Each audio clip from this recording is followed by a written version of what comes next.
Under the veil of night, the river flows endlessly, its dark waters concealing secrets older than time. This river, sacred to the villagers, has witnessed countless offerings, countless prayers. But tonight, it cradles something far more chilling. A body, lifeless, unclaimed. A man abandoned not just by his family, but by an entire village. His name was Delhi, a man both admired and feared. His smile once lit up the darkest days, but beneath it, shadows danced. A secret so harrowing, it would tear his world apart. He was a son, a brother, a friend. Yet, as his body drifts in the embrace of the river goddess, the question remains. What crime could strip a man of his dignity even in death? Tonight, we journey into the heart of this mystery. A tale of whispers in the wind, rituals by firelight, and a river that does not forgive. This is the story of Delhi, the man the river refused to forget. In this village, the river is life. Its waters quench the thirst of crops and souls alike. To its banks, mothers bring their newborns for blessings. To its depths, elders whisper prayers for rain and abundance. The river gives freely, but it takes just as swiftly. For generations, the villagers have told stories of the goddess who resides beneath the surface. A being of power and beauty, she demands respect, reverence, and, at times, sacrifice. Her blessings bring prosperity, but her wrath leaves scars that never heal. Delhi, on the other hand, was the kind of man people couldn't ignore. Handsome, with a smile that seemed to hold promises of brighter days, he moved through life with a quiet determination. He had a gift for making others laugh, for making them feel seen, even when his own world was filled with shadows. But charm alone does not fill an empty stomach. Born into the poorest family in the village, Delhi knew hardship as intimately as others knew comfort. His father had passed when he was a boy, leaving him to shoulder responsibilities far beyond his years. He fetched water, gathered firewood, and worked the fields with a diligence that earned him respect, but rarely more than a few kind words. While other young men in the village spent their evenings playing games or courting maidens, Delhi spent his nights staring into the darkness, dreaming of a life he could never touch. He envied their laughter, their carefree dances under the moonlight, their futures paved by privilege. But he kept his envy hidden, locked behind that ever-present smile. Still, there was something else, something deeper, a longing that stretched beyond mere hunger or poverty. Delhi was drawn to the unknown, to the things others feared. He often found himself wandering near the river, standing at its edge as if waiting for something or someone. It was as if the water called to him, speaking a language only he could hear. And then there was that night, the night he answered its call. Delhi had heard these tales since he was a boy.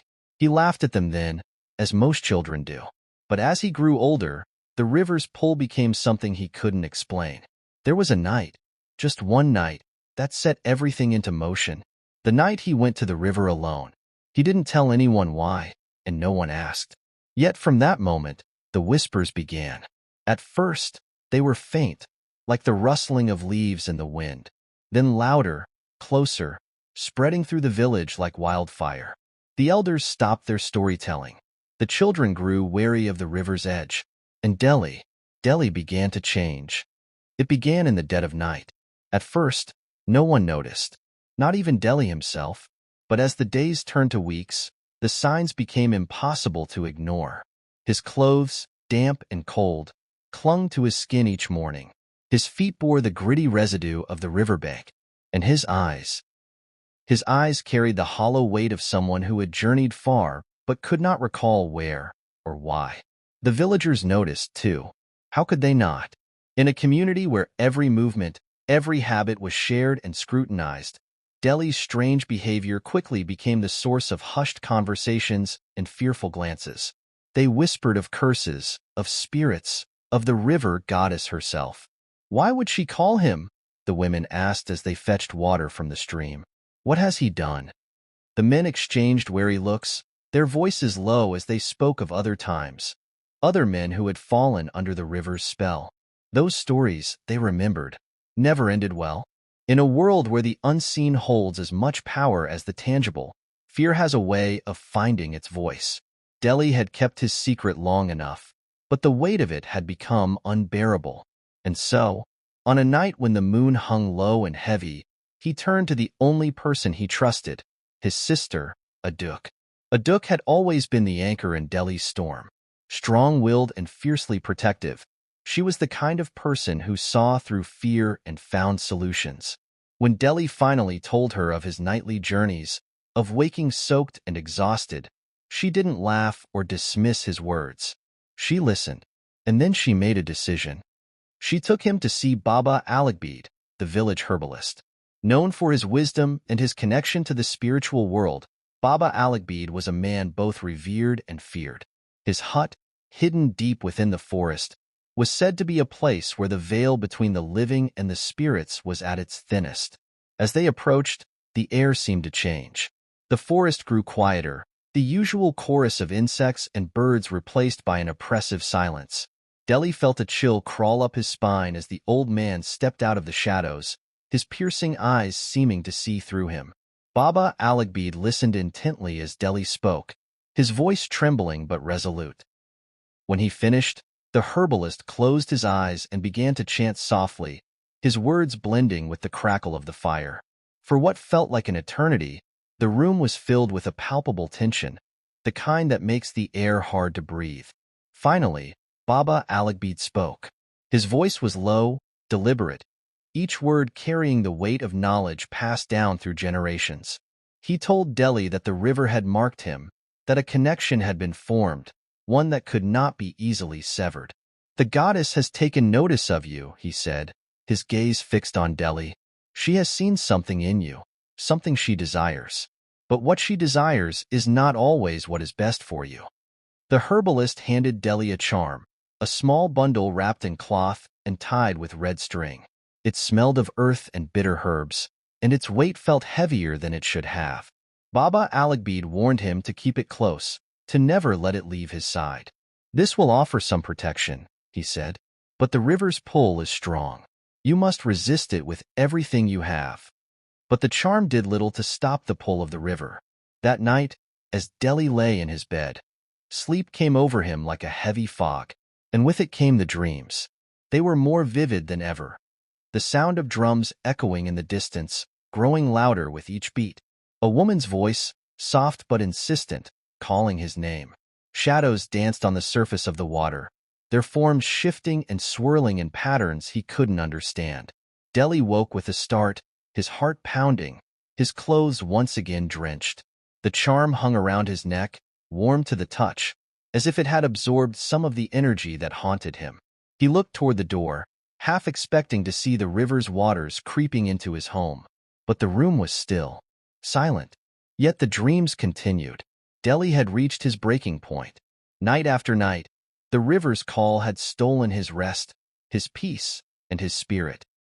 The dreams, once distant and shadowy, now felt like vivid memories, moments he lived but could not control. The goddess was no longer a whisper in his mind. She was a force that demanded to be faced.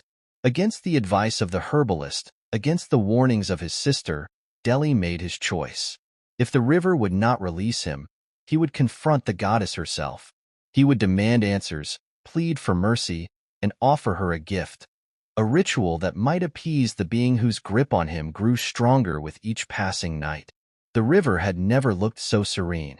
Its surface glistened under the fading light, a mirror to the heavens above. But Delhi knew better than to trust its beauty. He knelt at the water's edge, placing the offering carefully before him. With a deep breath, he began to speak. "Great Mother of the Waters," he whispered, his voice steady despite the lump in his throat. "If I have wronged you, forgive me. If I have been chosen, show me the path.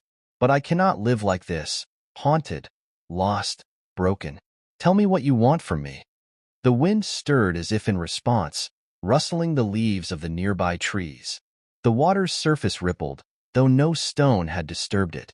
For a fleeting moment, Delhi felt a sense of calm. The oppressive weight in his chest lifted slightly, and a strange warmth enveloped him. Perhaps this was the answer he sought. Perhaps the goddess had heard him, and peace was finally within reach. And then, everything changed. The warmth vanished, replaced by an icy chill that gripped him to his core. His chest tightened, his vision blurred. Before he could cry out, his body crumpled to the ground, lifeless and still. The villagers found him at dawn, lying at the river's edge. His offering was untouched, his charm broken, his body cold. For a moment, they thought he was dead. But as they drew closer, they saw the faint rise and fall of his chest. Deli was alive, but barely. To the villagers, this was no mere illness, no accident. It was a warning, a sign of the goddess's displeasure. They feared her wrath, feared that Deli's connection to the river would bring misfortune upon them all. "He cannot stay here," one elder said, his voice heavy with authority. "The goddess has marked him. His presence is a danger to us all." Even in death, they decided, Deli could not remain among them. The villagers whispered of rituals, of ways to appease the goddess and cleanse their community of her anger. But one thing was certain, Deli's fate was no longer his own. Deli's life had been shaped by the river's call. Now, even in the shadow of death, it seemed the goddess was not done with him. The villagers feared her power, but Deli's journey was far from over. For the goddess does not forget, and the river always claims what it is owed. The village was no stranger to decisions born of fear. For generations, the elders had been the keepers of wisdom, the ones who weighed the balance between tradition and survival. But tonight, their wisdom was clouded by the growing shadow of the goddess's wrath. They had seen the signs, the restless river, the broken charm, the strange illness that left Deli teetering on the edge of life and death. To them, it was undeniable. The goddess had claimed him, and to defy her would be to risk the entire village. One by one, the elders spoke. Some argued for mercy, for finding another way to sever Deli's connection to the river. Others, more fearful, insisted that the goddess's demands must be met without question. The debate was fierce, but it ended as it always did, with a decision made not out of certainty, but necessity. They carried him to the river, their steps heavy with dread. Aduk walked behind them, her heart breaking with each step. She had begged them to reconsider, to seek another path. But tradition was a force stronger than love, stronger than reason. The burial ceremony was simple but steeped in meaning. The elders placed symbolic offerings beside Deli's body, a calabash of water, a handful of millet, and a small wooden carving of the goddess. These were gifts meant to appease her, to ensure that her anger would not spill over into the lives of the living. "Mother of the waters," the elder intoned, his voice cracking under the weight of the moment. "We return to you what you have claimed. Take him and be at peace. Spare us your wrath, and let the waters flow gently once more." With that, they stepped back, leaving Deli's body at the river's edge. The silence that followed was deafening, broken only by the sound of the water lapping against the shore. For a moment, it seemed as though nothing would happen, that the goddess had accepted their offering, and all would be well. And then it began. The river, once calm and serene, came alive with a power that defied understanding. The waters rose, churning and twisting as if possessed by a will of their own. A pale, ethereal glow emanated from the depths, illuminating the faces of those who dared to look. The villagers froze, their fear rooting them to the spot. Some whispered prayers, others clutched at charms or amulets, but no one moved. All eyes were fixed on the river, and on Deli's body, which now seemed to float above the water, untouched and unclaimed by its current. To some, it was a miracle. To others, a curse. Deli's body seemed to ascend, suspended in the air, as the river's voice filled the night. Not in words, but in a sound that resonated in the hearts of all who heard it. It was a lament, a warning, a promise of the power that lay just beneath the surface. And then, as suddenly as it began, it was over. The river calmed, the glow faded, and Deli's body was gone. The villagers stared at the empty water, their minds unable to grasp what they had just witnessed. Some said the goddess had taken him, that he was now part of the river itself. Others believed he had been freed, his soul released from her grasp. But no one spoke these thoughts aloud. The river had returned to its quiet ways, but its presence was heavier than ever. The villagers avoided its banks, their eyes darting nervously toward the water as if expecting it to rise again. Delhi's story became a cautionary tale, a whispered reminder of the power they could not see, but always felt. But for Aduk, the story was not over. She would often sit by the river, her eyes scanning the horizon as though searching for something or someone. She believed, deep in her heart, that Delhi was still out there, watching, waiting. And sometimes, in the stillness of the night, she swore she could hear his voice in the water's song. What could Delhi have done to deserve such a fate? Was his destiny truly sealed by the goddess, or was there another force at play? Could you have defied her as Delhi tried to do? What would you have done if you were in his place? At the mercy of a force as powerful and mysterious as the river itself?